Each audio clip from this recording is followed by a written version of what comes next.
Okay, so here is the best way on how you can download music from YouTube as MP3. So make sure you watch this tutorial in the end to exactly know what to do.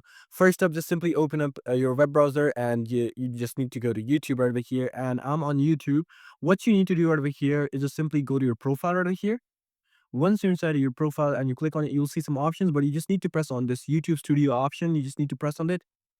And once you're over here, what you need to do is simply press on this audio library option and it will bring up all the audios over here. It says music, sound effects, start, so whatever. But let's say you want to download music into MP3.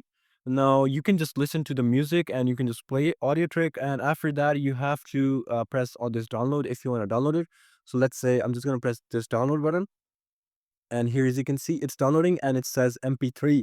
So yeah, it's just 2 seconds left. And once it's downloaded, I can use it and play it. So yeah, here we go. And here, as you can see, this is our audio. And yeah, this is pretty much it. I hope this tutorial helps you out. I'll see you soon.